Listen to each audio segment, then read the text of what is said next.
इनका कबूतरी की दो बहुएं थी। पहली बहू का नाम चिंकी चिड़िया, जो दिखने में बहुत ही ज्यादा काली थी। काली होने के साथ साथ उसका मन भी बहुत काला था। तो वहीं दूसरी ओर मेनका की छोटी बहू, जिसका नाम था मिनी चिड़िया। मिनी दिखने में ज्यादा गोरी थी और गोरी होने के साथ साथ मिनी का स्वभाव भी बहुत ही अच्छा था। ऐसे ही एक दिन मेनका कबूतरी अपनी दोनों बहुओं को आवाज लगाती है। रसोई घर में दोनों खाना पका रही थी, जिस कारण वो अपनी सास के पास ना आ सकी। थोड़ी ही देर बाद वहाँ पर चिंकी आती है और चिंकी अपनी सास से कहती है, क्या हुआ माँ जी, आप तो सुबह सुबह अपना रेडियो बजाना शुरू कर देती हो। अरे कुछ काम भी कर लिया करो, हमेशा बहुओं के ऊपर निर्भर रहती हो। हाथ पैर चलाती रहोगी तो जंग नहीं लगेंगे आपकी हड्डियों में। जैसा तेरा रंग है ना, वैसा ही तेरा स्वभाव है। कम से कम अगर भगवान ने तुझे काला बना कर भेजा है तो बातें अच्छी कर लिया कर, लेकिन नहीं, तुझसे तो वो भी नहीं होता। हाँ हाँ जी, आप तो बस भेदभाव करती रहती हैं, कभी मेरे रंग को लेकर तो कभी किसी और चीज को लेकर। अरे आपकी अगर छोटी बहू इतनी ज्यादा गोरी और सुंदर है तो कौन सा सदन दहेज लेकर आ गई है वो। भले ही मैं काली हूँ लेकिन दहेज तो मैं बहुत सारा लेकर आई थी, जिस वजह से आप लोगों को इतना इशारा मिल रहा है इस घर में। वरना गरीबी में, वो भी इस बूढ़ी हड्डियों के साथ रोटी तोड़ना तो बड़ा ही मुश्किल होता है माँ जी। अरे तुझसे तो बात करना ही बेकार है। जैसा तेरा रंग है वैसी ही तू काला जहर उगलती है अपने मुंह से। अरे मिनी बहू, तू जरा मुझे एक गिलास पानी दे दे, क्योंकि इस कलूटी से तो उम्मीद करना ही बेकार है। मिनी अपनी सास को पानी पीने के लिए देती है। तभी मेनका मिनी की तारीफ करते हुए कहती है, बहू हो तो ऐसी तेरे जैसी। आजकल काले स्वभाव की बहू मिलना बड़ी ही आम बात है। कोई बात नहीं माँ जी, आप आराम से पानी पी लीजिए और थोड़ी देर में मैं आपके लिए खाना लगा दूंगी।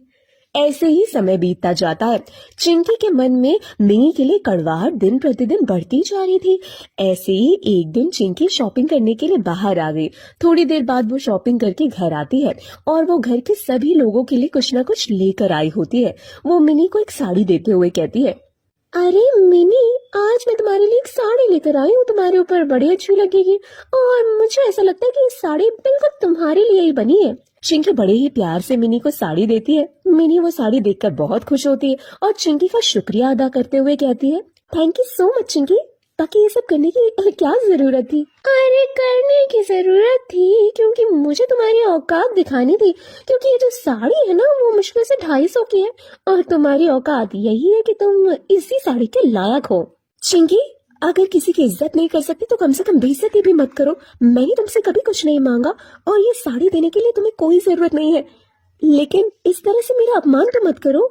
मैं ना कहती थी मेरी बहू, जैसा इसका रंग है वैसा इसका व्यवहार है। इसके माँ बाप भी इससे परेशान हो गए होंगे, इसीलिए तो हम जैसे गरीबों का इतना सारा दहेज देकर इस काली कलूटी को हमारे घर में ब्याह दिया। कोई बात नहीं माँ जी, मैं रसोई जा रही हूँ, शाम के खाने का इंतजाम भी तो करना है, आप शांत रहिए। बेचारी मिनी अपने काम में लग जाती है तो वहीं चिंकी मुंह बनाते हुए गुस्से से आग बबूला हो रही थी। तभी मेनका उसे कहती है, देख, तुझे हमेशा यही लगता होगा कि मैं तुझमें और मिनी में भेदभाव करती हूँ। कभी तो ठंडे दिमाग से सोचना कि तू जो किया करती है क्या वो सही है, क्योंकि हम सब एक परिवार के सदस्य हैं और एक ही परिवार में रहने के बाद तू मिनी के साथ ऐसा व्यवहार करती है। साथ ही तुझे मुझसे बात करने का भी तरीका नहीं है।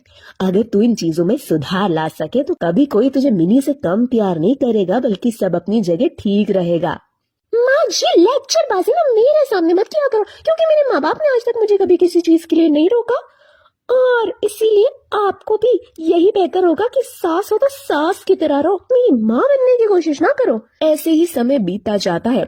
एक दिन चिंकी ठान लेती है कि वो मिनी को अपने रास्ते से हटा कर रहेगी, क्योंकि कहीं ना कहीं मिनी की वजह से उसके ससुराल में उसके साथ भेदभाव होता था। ऐसे ही एक दिन मिनी छत पर कपड़े सुखा रही थी।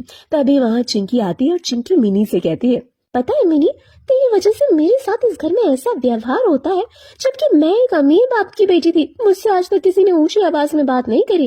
यहाँ तक कि मेरे माँ बाप भी मेरे इशारों पर नाचते थे, लेकिन यहाँ आने के बाद ऐसा लगता है जैसे कि कोई नहीं कदर नहीं है किसी को। मेरे रास्ते में जो भी आता है ना, अक्सर मैं उसे अपने रास्ते से हटा देती हूँ। मुझे माफ करना, क्योंकि आज मैं तेरे साथ भी यही करने जा रही हूँ। क्या हुआ? फिर कुछ हुआ है क्या? किसी ने तुम्हें कुछ कहा है क्या? बताओ मुझे, मैं माँ जी को समझा कर आती हूँ। किसी को समझाने की कोई जरूरत नहीं है, क्योंकि इस बार मैंने खुद को बहुत अच्छे से समझा लिया है और मैं तुम्हें अपने रास्ते से हटा कर ही रहूंगी, फिर चाहे मुझे कुछ भी करना पड़े। इतना बोलकर वो मिनी को छत से धक्का दे देती है। मिनी छत से गिर जाती है। आसपास के लोग मेनका कबूतर ही मिनी के चिल्लाने की आवाज सुनकर उसके पास आते हैं और बड़े से अस्पताल में उसे भर्ती करवाते हैं, जहां मिनी का इलाज चल रहा था। पूरे परिवार का बहुत बुरा हाल था। अभी थोड़ी देर बाद चिंकी हॉस्पिटल जाती है। उसे डर था कि अगर मिनी बच गई तो कहीं वो बयान न दे दे कि उसकी मौत का जिम्मेदार चिंकी है। ऐसे ही थोड़ी देर बाद डॉक्टर आते हैं। डॉक्टर मेनका से कहते हैं, देखो आपकी पेशेंट की हालत बहुत ज्यादा क्रिटिकल है और कहीं ना कहीं ये घरेलू हिंसा में भी ये आता है, तो ये पुलिस केस है, आप लोगों को इन्फॉर्म कर दीजिए। थोड़ी देर बाद वहां पुलिस आती है। पुलिस वाले पूरे घर से पूछताछ करने लगते हैं।